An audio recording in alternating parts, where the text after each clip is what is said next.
This short video is designed to help you reflect on and think about how you currently use your time. Where does your time currently go?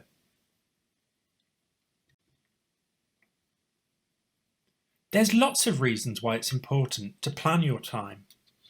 Planning your time allows you to prioritise tasks. This means that it will help you to keep up with your commitments. And in turn, this helps you to set short, medium and long-term goals. Setting these goals gives your day-to-day, week-to-week and term-to-term clear focus. This approach also helps you to avoid distractions and procrastination. This is because you'll know what you need to do and when you need to do it by. Because of all these benefits, time management is a really important employability skill, and it's a skill that you'll hone throughout your time at university. Time is often described as being our most precious resource. We might often feel like we don't have enough of it, or that it seems to slip by without us fitting in everything that we'd like to do. Well, where does the time go? Let's have a look at a week and think about how your hours might break down. In 1 week, there are 7 days, each made up of 24 hours. So that means you have 168 hours in a week. So that's the total time you've got for things you need to do and things that you want to do. From that total, you need to subtract about 8 hours a day for sleeping. Some people need to sleep a little bit less, some people need to sleep a little bit more. But if you were sleeping 8 hours a day, that would leave you with 112 hours in your week.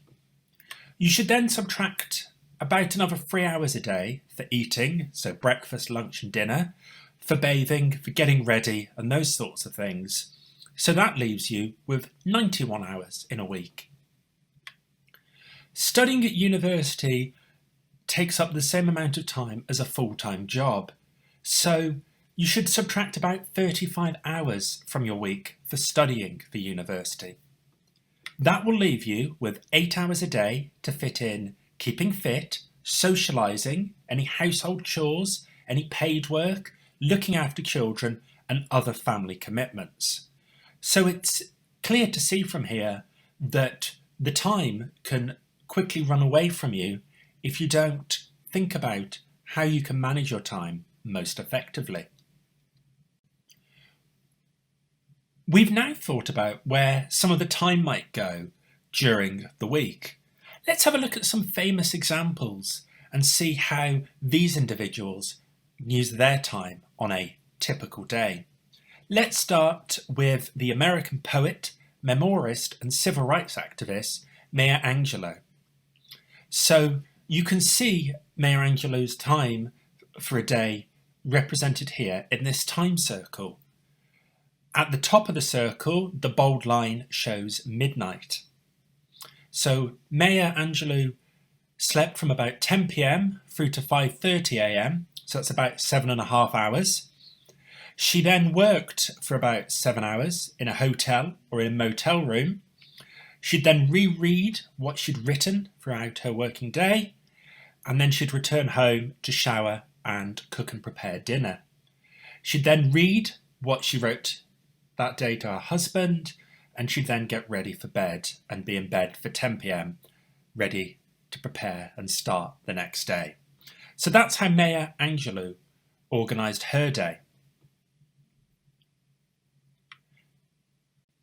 Let's look at another individual now, the novelist Charles Dickens. So you can see that Charles Dickens divided his time differently to Maya Angelou. He went to bed at about midnight and slept through until 7 a.m. He then got up and had his breakfast, a leisurely breakfast over 2 hours shown there.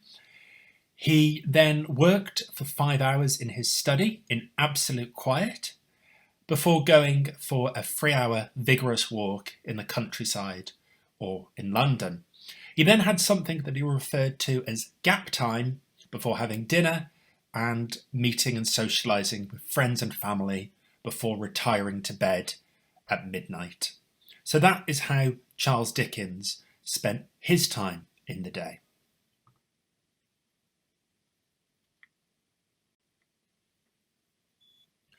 So those were just two examples of how famous authors use their time.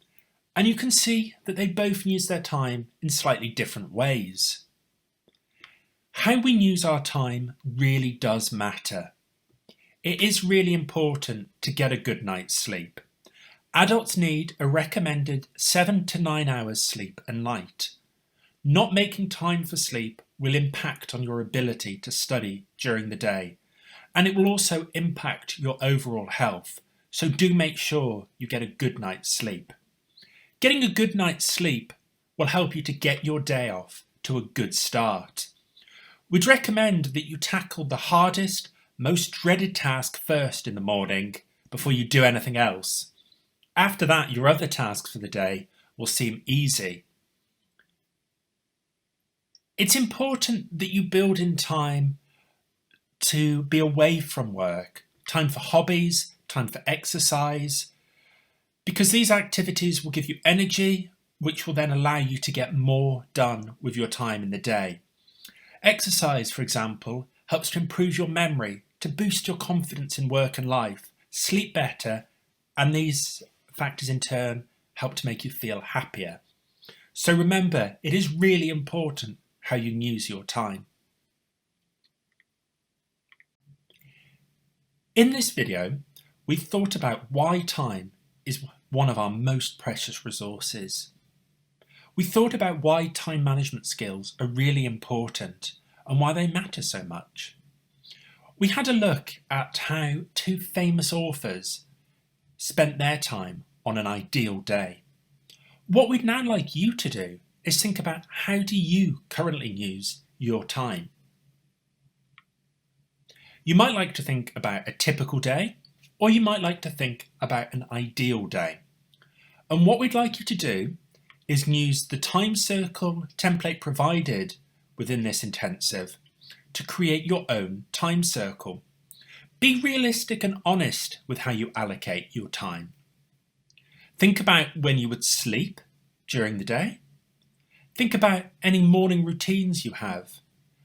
When you have breakfast, if you need to commute to your place of work or study, the time that you spend studying or working, when you have lunch, and what you get up to in the afternoon and evening to complete your day.